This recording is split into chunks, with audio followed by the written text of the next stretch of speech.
Salut les voyageurs, j'espère que vous allez bien. Aujourd'hui on se retrouve pour une nouvelle vidéo, que vous m'avez demandé, à savoir les primes des personnages tels que Ben Beckman, Marco, Shiryu, ainsi de suite. Vous m'avez également demandé de parler des primes de Yasopp et Lukiru suite à ma vidéo les concernant, qui s'affichera en fin de vidéo si vous ne l'avez pas vue. Je ne peux pas parler de tous les pirates les plus forts selon moi dans cette vidéo, donc je ferai une partie 2 si ça vous intéresse. Aujourd'hui je vais me concentrer sur les primes des Yonko Commander. Mon avis est totalement subjectif par rapport à mes attentes quant aux primes de ces personnages, ce que je pense de ces derniers en termes de force, mais surtout de danger qu'ils représentent pour le gouvernement mondial. Avant de commencer la vidéo, toi cher voyageur qui passe par là, je te vois, abonne-toi pour faire partie de l'aventure Logpause, et surtout, si la vidéo vous a plu, likez-la avec votre acquis du likement, ça me permettra de savoir si ce genre de vidéo vous intéresse et si je dois en faire d'autres. Sur ce, commençons la vidéo. Pour commencer, parlons de l'équipage de Barbe Noire. On ne sait pas encore qui sont les vrais Yonko commandeurs de Teach, mais on sait qui est le commandant de quelle flotte. Une manière de faire similaire à celle de l'équipage de Barbe Blanche, et c'est normal étant donné que Teach faisait partie également de cet équipage. Il s'est donc inspiré de la structure de son ancien équipage pour créer son propre équipage. En premier lieu, on a Jesus Burgess, qui est le commandant de la première flotte de Teach. On le sait,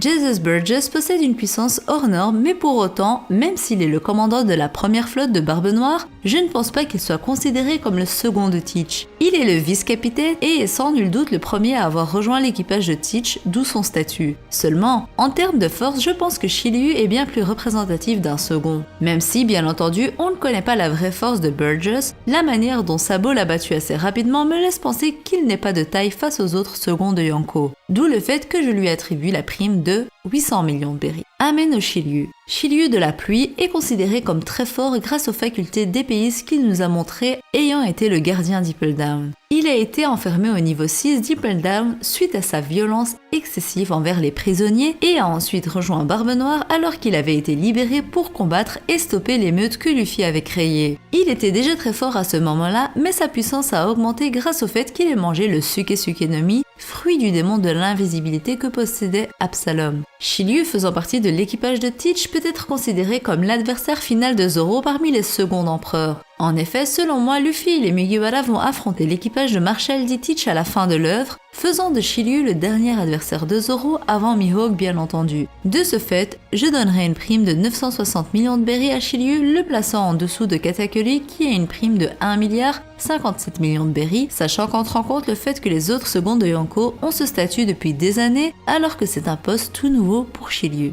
En troisième, on retrouve Van Augur qui est le tireur d'élite de l'équipage de Barbe Noire. Il est d'ailleurs surnommé le Supersonic étant donné qu'en plus de ses talents de tir, il est aussi très rapide. Son extrême précision en tir en étonne plus d'un et il sera sans nul doute l'ennemi final de Usopp, occupant tous deux non pas la même position mais ici le même poste, celui du sniper. Ainsi je donnerai une prime de 750 millions de berry à Van Augur, toujours dans l'optique où les membres de cet équipage ont des primes moins élevées que celles des autres Yonko Commanders vu qu'ils viennent de sortir de l'ombre, un peu à la manière des Mugiwara. Pour continuer, parlons de l'équipage de Kaido, et principalement de King. Second de l'équipage de Kaido, sa force ne fait aucun doute. Il possède un fruit du démon Zoan antique, celui du Pteranodon. Ainsi on l'a vu arriver depuis les airs pour faire couler le navire de Big Mom afin qu'il n'entre pas à Wano Kuni. On a pu constater de sa part une certaine force et il est certain que ce dernier est bien plus fort qu'il n'y paraît. Mais il m'est difficile de le placer par rapport à Katakuri. On ne sait pas qui est le plus fort des deux, mais je me dis qu'ils doivent être à un niveau similaire, du moins c'est plus une envie. Je lui donnerai tout de même une prime plus élevée que celle de Katakuri, étant donné qu'il est le second du pirate le plus fort du monde. J'attribue la prime de 1 milliard 600 millions de berry à King, sachant que Jack a une prime de 1 milliard de berry et que Queen a une prime de 1 milliard 320 millions de berry. D'ailleurs, j'aimerais savoir si une vidéo dédiée à King vous intéresserait. On pourrait traiter de sa race, de sa force et des secrets et des mystères qui l'entourent. Dites-moi ça dans les commentaires. Parlons maintenant de Marco. Second de l'équipage de Barbe Blanche, il a su nous prouver sa force en tenant tête à l'amiral Kizaru pendant la guerre de Marineford. Possédant un fruit du démon de type Zoan mythique, le Zoan du Phénix. Ses capacités de régénération sont incontestables et inégalables. Il peut se régénérer à volonté pendant un combat, lui permettant d'avoir l'avantage en plus d'être un combattant des airs. Il maîtrise également le haki de l'armement ainsi que le haki de l'observation. Je donnerai une prime de 2 milliards de berry à Marco, lui qui était le second de l'homme le plus fort du monde et le plus redouté, ne peut qu'avoir selon moi une prime à sa hauteur. Je vois Marco être plus fort que King et que tous les autres seconds de Yonko, hormis celui dont on va parler plus tard, Ben Beckman.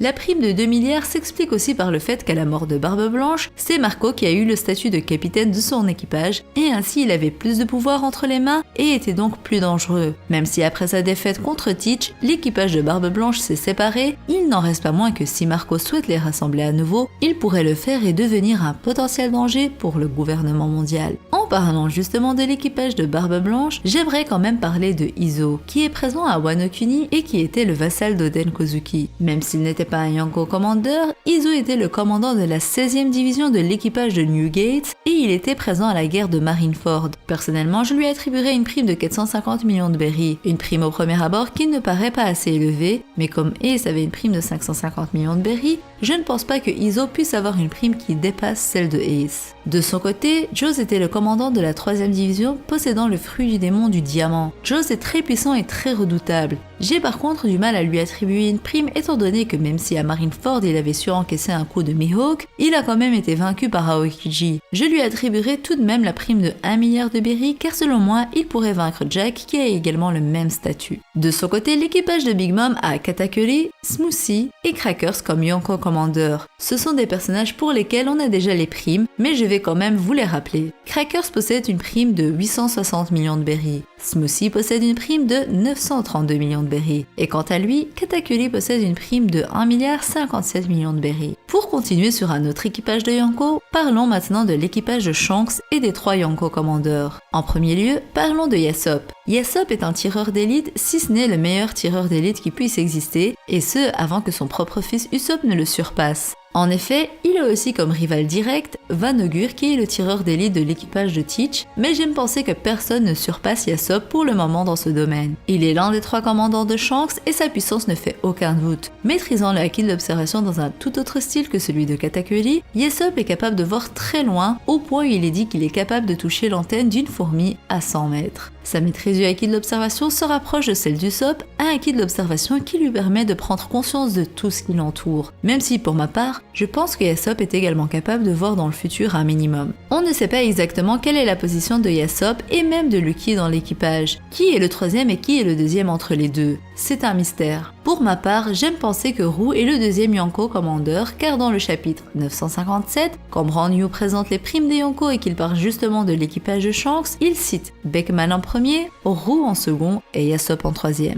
Sachant qu'en plus, Brand New a dit que les 3 avaient des primes assez élevées et que l'équipage du Roux était l'équipage le plus équilibré. Ainsi pour ma part, je donnerai une prime de 2 milliards de berry à Yasopp. Même si ça paraît énorme au premier abord, je pense que la menace que représente l'équipage de Shanks pour le Gorosei est bien présente et que si leur prime n'était pas aussi élevée, et même plus élevée que celle des commandants des autres Yonko, Brand New n'aurait pas senti le besoin de préciser l'information selon laquelle tous les membres ont une prime assez élevée. Après bien entendu, comme je vous l'ai dit en début de vidéo, c'est totalement subjectif et vous êtes libre de ne pas être d'accord avec ma vision de voir les choses. De son côté, Lukiru est très mystérieux quant à ses capacités, mais le fait qu'il se déplace vite est incontestable. On peut donc imaginer qu'il possède un fruit du démon, même si ce n'est rien de certain. On peut même dire avec certitude qu'il maîtrise le haki de l'armement et le haki de l'observation au même titre que tous ceux cités dans cette vidéo. En effet, ces deux sortes de haki sont la base à maîtriser pour être level Yonko Commander. Ainsi, Roux, qui est selon moi le 2e Yonko Commander de l'équipage de Shanks, aurait une prime de 2 milliards 200 millions de berry. Pour finir en beauté, parlons de Ben Beckman qui est selon moi le plus fort des seconds des Yonko. Il est considéré comme l'homme le plus intelligent de East Blue et il est dit dans sa vive carte qu'étant comparable à Shanks, il est craint des forts guerriers du Shinsekai. Bien entendu, ici le fait qu'il soit comparable à Shanks ne veut nullement dire qu'il est de force égale avec ce dernier. Loin de là, la phrase continue sur le fait qu'il soit craint dans le Shinsekai. Donc la comparaison entre les deux personnages, Ben Beckman et Shanks, ne peut se faire que par la menace qu'il représente pour les autres guerriers du Shinsekai. Cependant, ça ne veut pas dire qu'il faut le sous-estimer pour autant. Il est sans nul doute l'un des personnages les plus forts selon moi, dépassant même tous les Yonko Commanders. Voilà, c'était tout pour moi, j'espère que la vidéo vous aura plu. Je compte sur vous pour me dire ce que vous en avez pensé dans les commentaires et surtout donnez-moi vos pronostics concernant leurs primes. Je compte sur vous pour vous abonner si ce n'est pas encore fait et que mon contenu vous plaît. Et n'oubliez pas d'activer la cloche pour ne rien manquer des futures vidéos. Sur ce, je vous dis à la prochaine et d'ici là, portez-vous bien. Bisous!